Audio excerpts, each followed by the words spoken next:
Kung hey fa choy mga kalotis! Alam niyo ba kung nasaan ako ngayon? Kung hindi pa, tara, samahan niyo ako. Andito na naman tayo sa Binondo, Manila. Dahil may nabalitaan akong kainan dito na pinipilahan at pinagkakaguluhan. Pagkain nila dito ay napakasarap daw at napaka-affordable. At dito lang naman yan sa Chuan Key, the Binondo's oldest fast food since 1940. At ganun nakatagal ang fast food na ito. At balita ko may mga artista na rin kumakain dito, katulad ni Vice Ganda. Feeling ko tuloy artista na rin ako. Charot. Yung tipong artistang hindi pa sumisikat pero palaos na. Charot lang.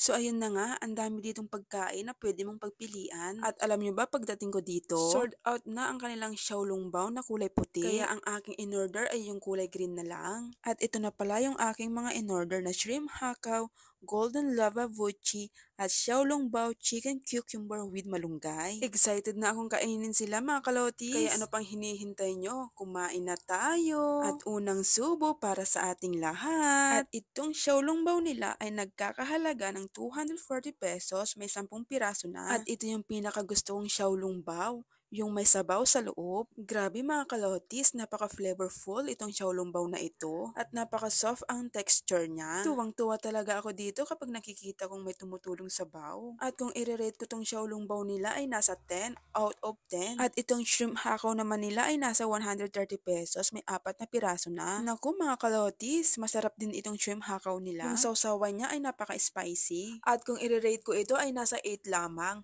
out of 10. At itong golden lava buchi nila ay nagustuhan ko. 90 pesos lang at may 3 ka ng golden lava buchi. Sobrang nagustuhan ko tong golden lava buchi nila mga kalotis. Dahil sakto lang yung tamis niya at ang lambot niya, hindi siya matigas or makunat. At kung i-rate ko naman ito ay nasa 10 out of 10. O diba? Perfect. Ang dami ko pang gustong itry na pagkain nila pero hindi nakakayanin. Hayaan nyo mga kalotis, baka next time babalik ako dito. Kaya kung ako sa inyo, itry nyo na rin ang mga pagkain nila dito. Dahil talagang totoo ang chismis mga kalotis na talagang ang sasarap ng mga pagkain nila dito. Ang price ng mga food nila dito ay napaka-reasonable. At take note mga kalotis, ang mga staff nila dito ay napaka-attentive. At ano pa ba? Ang gaganda nila at ang gagwapo nila. Oh, baka naman, Chuan Key.